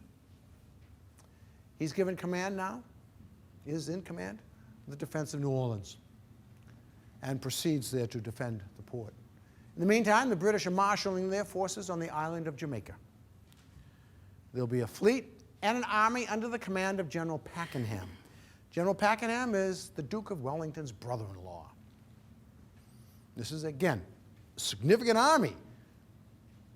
Lots of peninsula veterans here.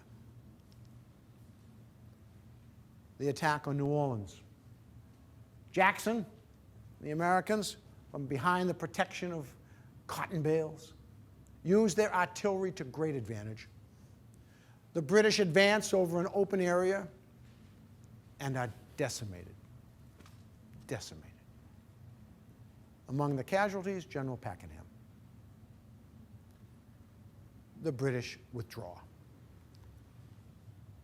The failure at New Orleans. And Pakenham dead.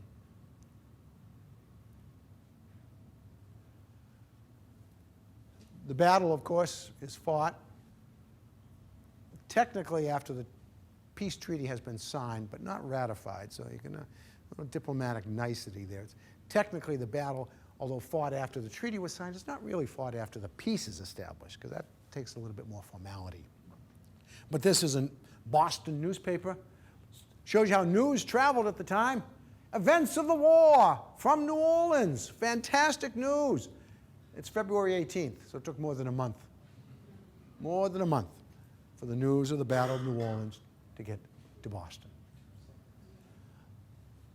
Already, of course, even as wars begin, so too does peace begin. Almost as soon as any war begins, there's some attempt at making peace, and that was certainly true here. The British initially thought the war would not go on because the orders in council were revoked, but that wasn't the case. As the war went on, this nation offered to arbitrate between John Bull, boy, we can't miss him this time, can we? And Columbia. She's always beautiful and thin. Who is the arbitrator here? Russia, the Russian bear. Okay. The Tsar offers to arbitrate between the United States and Great Britain to end this war. And neither side is anxious for that to happen. Okay. I thank you, Mr. Bruin, is what Lady Liberty is saying here. I thank you, Mr. Bruin, but no thank you. And over here, John Bull asking, which wasn't actually the case, asking the Russian bear to help.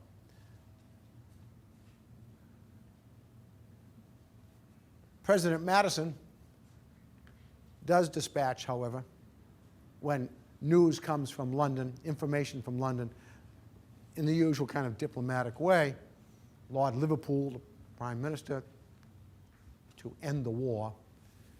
And so negotiations begin in Ghent, Belgium.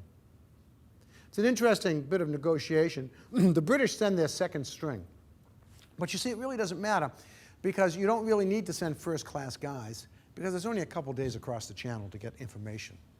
So the people the British sent aren't major figures.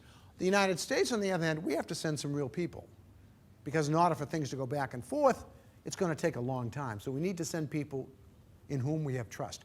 That was the case here. It was also the case at the end of the American Revolution. John Adams, Benjamin Franklin, John Jay, Henry Lawrence, that's the first team in 1782. And so we send the first team this time as well. The Americans to represent us, John Quincy Adams, Albert Gallatin, Henry Clay, and James Byers.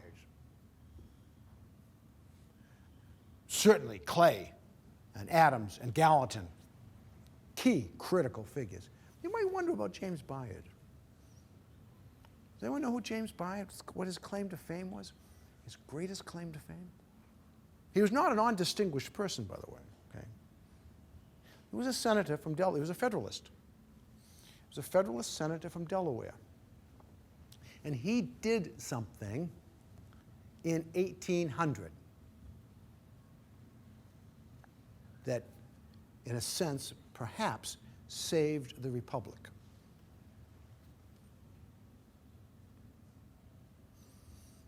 What was the big thing in 1800? Was he the one who voted for Jefferson? He was the Federalist from Delaware who brought over some other Federalists to vote for Jefferson. Yes. And he was the only Federalist in this delegation. So Byers, even though he gets sort of, can you imagine being there with Clay and Adams and Gallatin, and then poor Jim Byers is over here sitting in the corner? But he was the Federalist who made the election of Jefferson, and thereby perhaps saved the Republic from an important crisis. They signed, these American negotiators are good. And the treaty is agreed to, ending the war.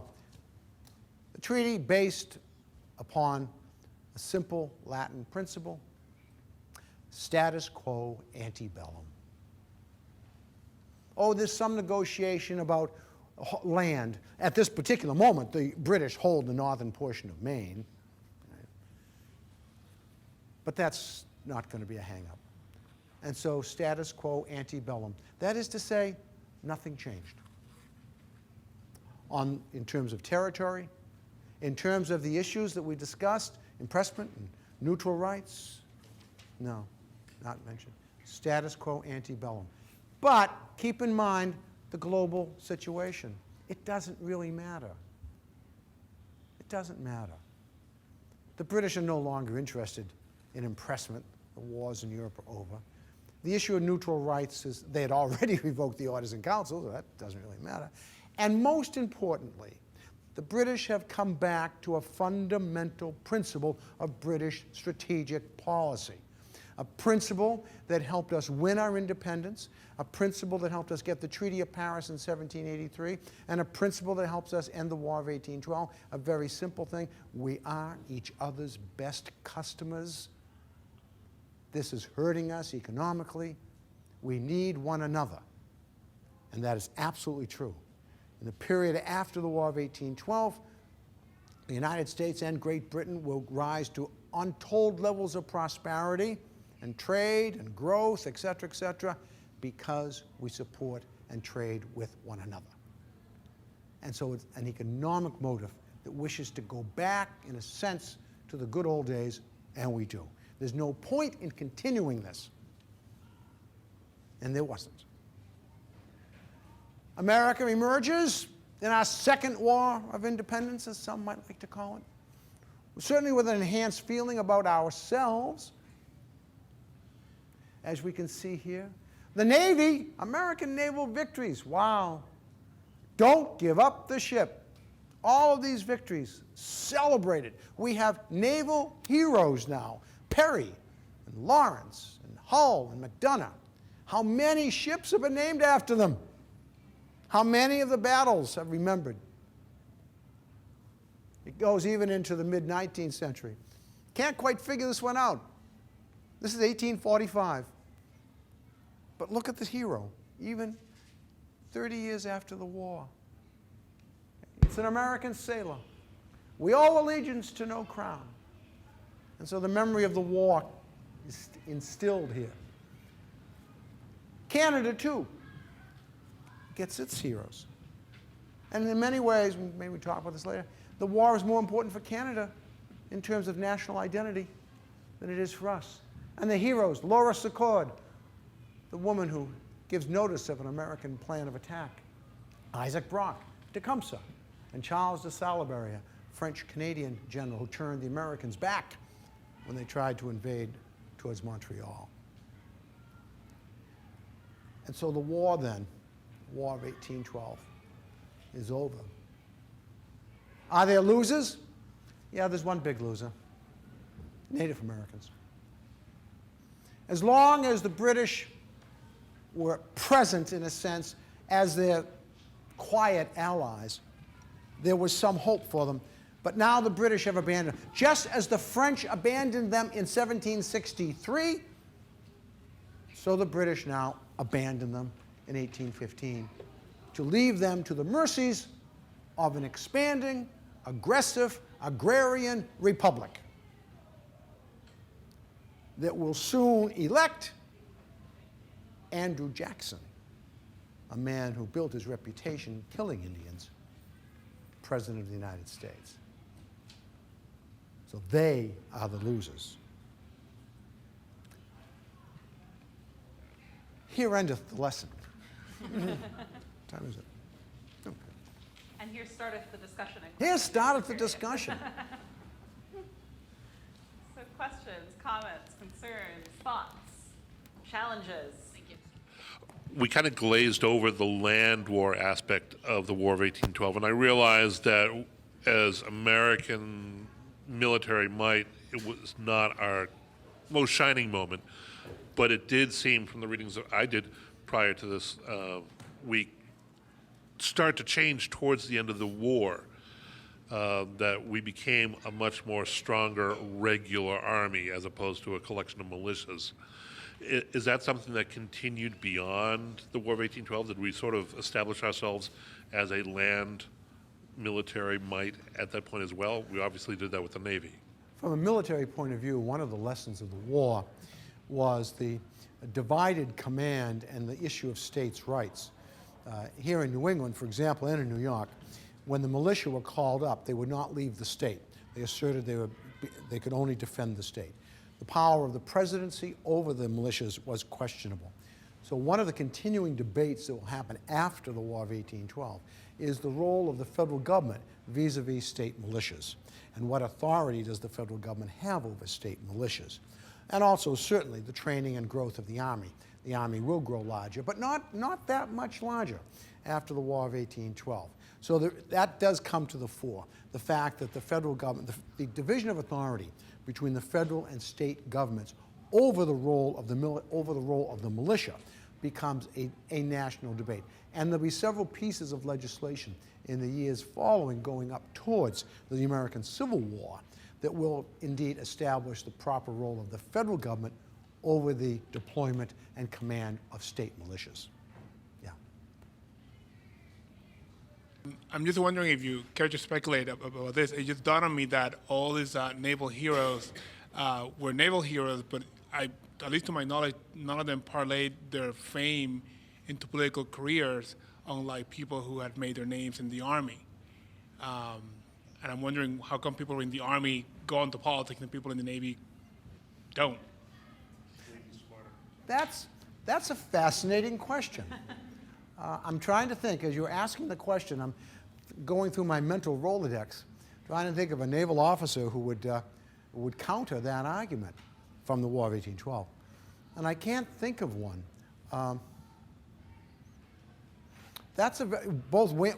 Richard Johnson, William Henry Harrison, Andrew Jackson. Are there other military commanders, Don, that War of 1812 to go on to political careers? There are 4 who become president. Yeah. 3 more who launch their careers who become president. I think with 7, we're up to like the Civil War level. Yeah. Now, the interesting thing is there are no naval figures, Right. although, according to Bob Allison, apparently Decatur would have been presidential timber had he survived. He was very good at making local connections with people that he interacted with at the various bases he was assigned to. You know, that may be a partial answer. Don may have touched on something. Military officers, and again, this is speculation, tend to have a geographic identity. You know, Harrison did, certainly Jackson did. Naval officers don't fall into that category. Isaac Hull comes from Connecticut, but who cares? David Porter, I'm not sure where he came from, to be honest with you.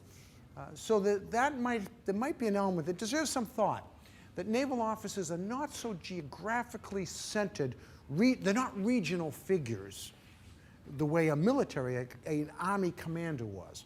Harrison certainly identified with the West, as did Jackson. But even Decatur, I guess Decatur, Philadelphia, I think. But again, I don't know. So I would suggest that might be an element there. There might be an element of the inability to identify with a certain particular political base, as we would say today. Yeah. Yes, sir. Oh, can you wait just a second? One of the readings we had was the Stephen Budiansky book, and in it, Budiansky, one of his points is the role of the privateering. He thought that was a winning strategy, was going after the British mercantile trade and making the war really intolerable for the British economy that way. And you didn't really talk about the privateering to a great extent, other than Porter going after the whaling. Do you agree or disagree with Budiansky's there? I know Professor Hickey didn't seem to be super enthralled with that either, but I'm not sure I do agree with that. Okay. To be sure, there were lots. We ought not to equate the number of privateers with their effectiveness. It's always interesting when you're studying war, naval war in the Age of Sail. Privateering always comes up. It always comes up. And as I tell my students, I suspect there's not a coastal community here in New England that I've visited that at some point someone hasn't pointed out to me the big white house on the hill that was built by privateer captain so-and-so and so-and-so. But when you get into the records, what you find is despite the numbers that went to sea, their level of success was pretty low. And in fact, it turns out to be a pretty dangerous business. Remember, privateers, contrary to John Paul Jones, do not want to go in harm's way. Okay? And so they were tracked down.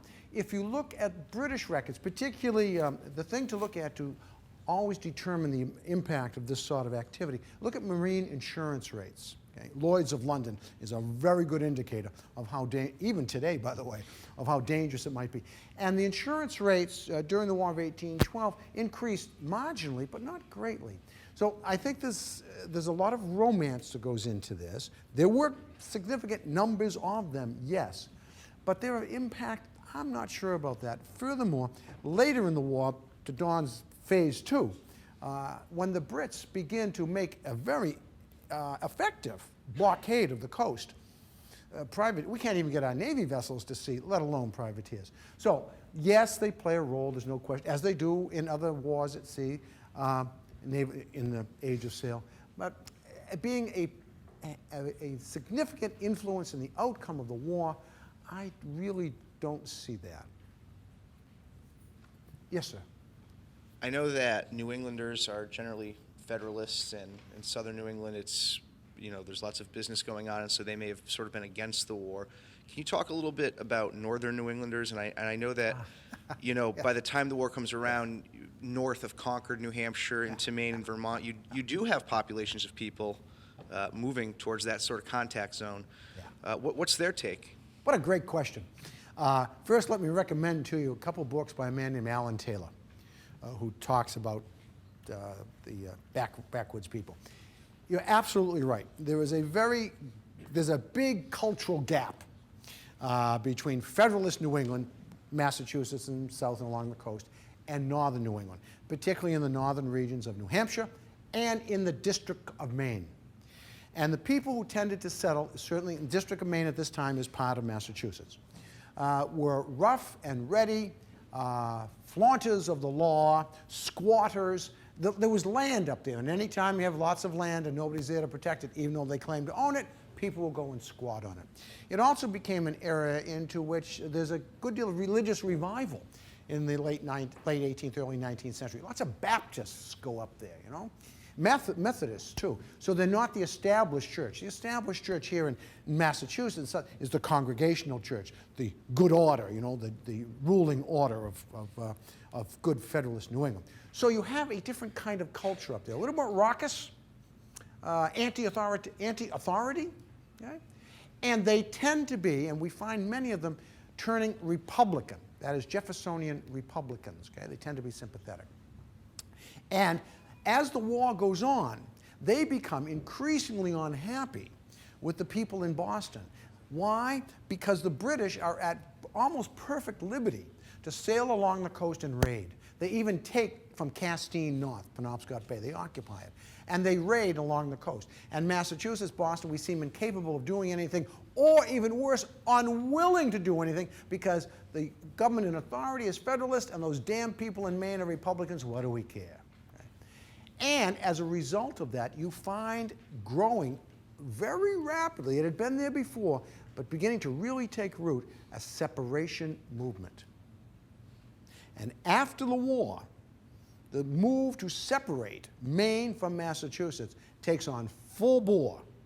And in 1820, Maine does separate, as a part of the Missouri Compromise, does separate from Massachusetts. So yes, the war exacerbates this strain between rock-hard, good men of order, Federalist Massachusetts, Congregational, et cetera, and this more raucous kind of Republican, democratic Republican environment that seems to be emerging in Maine. Yeah. Yes, sir. When I think about the War of 1812, part of me wonders whether, you know, I think that the United States has had a lot of unnecessary wars, you know, Iraq and Vietnam, for example, in my opinion. Is the War of 1812 possibly an unnecessary war? And if it didn't happen, how different would history be? I mean, Manifest Destiny probably still would have happened. You know, so what do you think about that question of whether was it really an unnecessary war and could have been avoided? I think it's always difficult to look back 200 years, 250 years, and sort of second guess. It's, as we look at the war now in that period, we have the full view. We can see everything. That's not the way it is in reality. And so here we have a young republic living, by the way, remember the kind of world we're living in. It's a world at war. It is a world at war. The world has been at war since, the French and British have been at war since 1689, more or less, okay? Every once in a while peace broke out, but more or less, okay? More or less. It's been 125 years of struggle between these two superpowers, these two titans. And we're in that. Our revolution was part of that struggle between France and England. Okay? And so I think it's more important to see the continuation, the continuity here. It's hard for me you can't just take the War of 1812 and plunk it over here as if it's apart from and separate from, because it's not. It's part of this, it's not quite global because it's just Western European at the time, but it's part of something bigger. So was it necessary or unnecessary? I don't know how to answer that question. I'd like to think that wars aren't necessary, period, but I don't think that's true. I just don't think that's reality. The War of 1812 did, in fact, doubly secure. If we had not fought the war, there's no doubt that Great Britain would have done all that they could to trample on us. That's what they do, you know. That's an Irishman speaking. Our national development probably would have been slower, certainly. I don't know. That's all speculation. But I do think in working with students and working with them, thinking about this, to think of this in this broader world in which these people lived, and try to understand their worldview, which is impossible to do. I'm sorry, I can't tell you the worldview of a Federalist from Massachusetts in 1807. Can't do it. But I'd like to think about that. So I think that's the way to think. That's not a good answer, but I don't think there is a good answer. I don't think there is a good answer. Yeah. I think we have time for one more.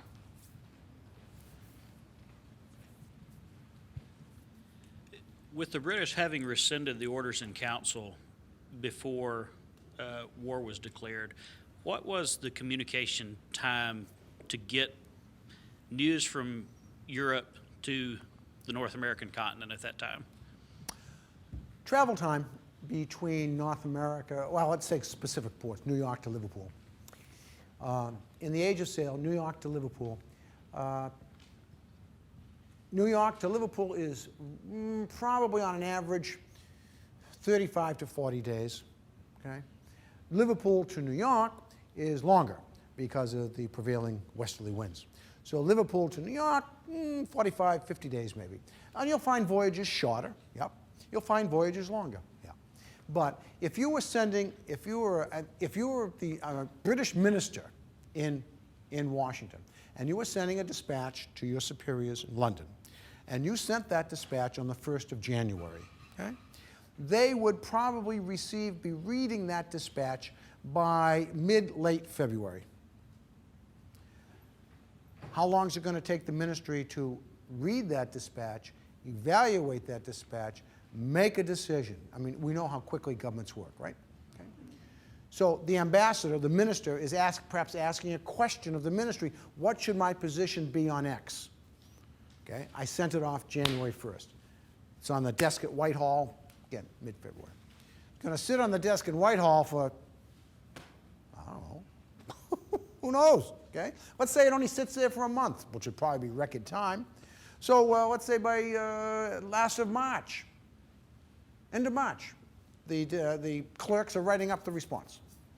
And it goes on the first packet, 1st of April, to go back, okay? So it gets back to the United States sometime in July. Has to, well, you see what I'm saying? So we're talking about 6 months, 6+ months for something to leave America, get to Europe, be processed, however you want to describe that, and then it's 6 months. Yeah, it's 6 months. Yeah. And again, it could be longer. If it's wintertime, ships might not sail. Yeah, but yeah, 6 months. All right. Well, many, many thanks. Bye.